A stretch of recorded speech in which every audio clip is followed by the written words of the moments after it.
Hey there, how's it going? It's been a little while, about a week or so for a video.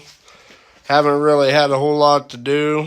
Had some projects I had to do around the house, redo the bathroom, that was a pain. But yeah, I'm gonna flip the camera around. I'll show you. We finally almost got all the conibears tagged. Those stacks gotta be 5 foot tall. But getting everything lined up, organized. We are going to go mess around with some muskrats, making some platforms just out of some scrap stuff I had. Flip this camera around and set up. I'm going to sit down a minute. I've had a long day, guys.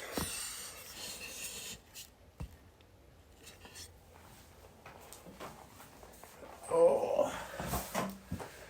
Yeah, I was going to do a video on scraping the bears, but they was in pretty nasty shape. They packed them in, looked like a cooler full of water and blood. And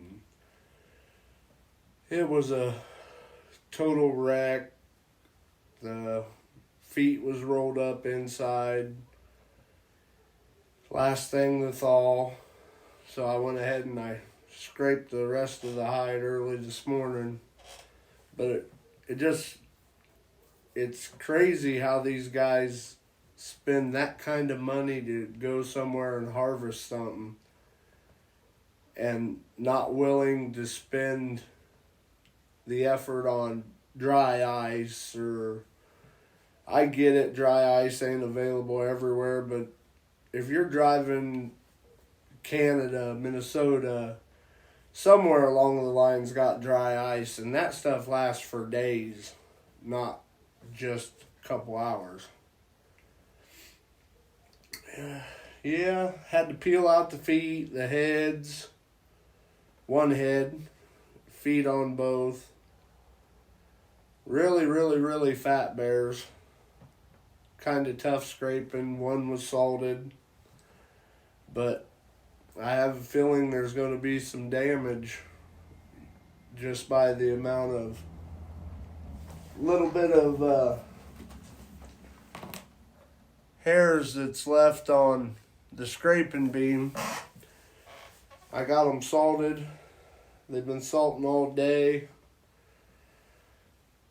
Thinking about making the pickle here in a minute and getting them right into the pickle. They should be pretty, salt should have been set in pretty good. I finished them at like 10 o'clock this morning. Yeah, other than that, got the boat going.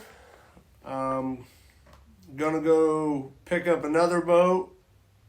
We're gonna have 2 boats in this muskrat operation. It's not your normal Iowa muskrat. This is all one big location, and we're gonna go in and hit them pretty hard because the way permission changes around here, we don't know if we'll have permission on this same spot again, so we're going to go in and hit them pretty hard. Lots of huts. Huge. Well, I wouldn't say huge, but it's pretty big. It's a whole section from gravel road to gravel road. It's a pretty good little area. Yep, Dale's got 10 more 280s that we found that he's got to get tagged. What else? Waiting on chemicals for the shop. I got enough to do a couple batches, but I had to order some more.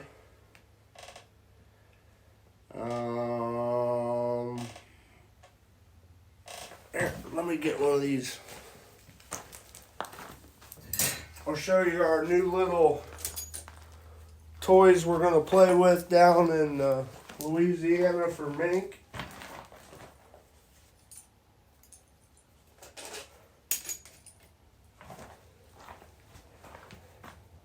150s. We went ahead and decided we was going to put the heavy duty safeties on there. I'm going to grab a pair of setters. My hands hurt after scraping them bears today.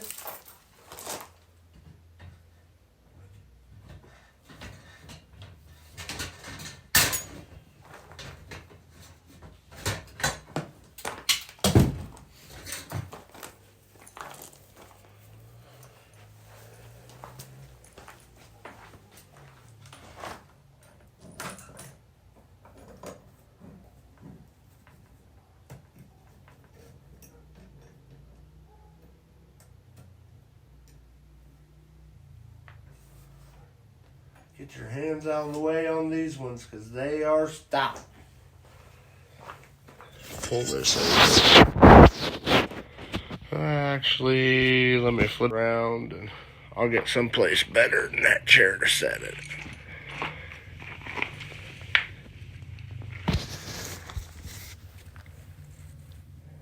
Little, I think they call them KG stabilizers. Got a little spring down there, a couple ears that lock in your trap. And you know, if this wasn't gravel, and you just stood and pushed them down in, that'd be pretty solid. We're going to try it on them mink trails anyway.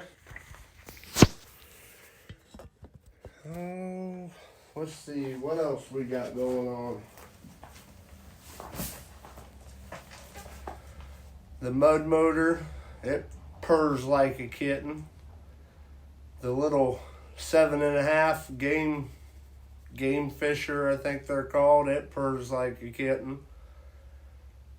Going to my mom and dad's and pick up my other boat. It's got to have a little bit of welding from a lot of abuse I put on it several years ago trapped in Des Moines River. Other than building some muskrat platforms, we're about ready for the Iowa season. I don't know if I'm ever ready, but I think I am. Yeah, short video. I'll catch you guys on the next one.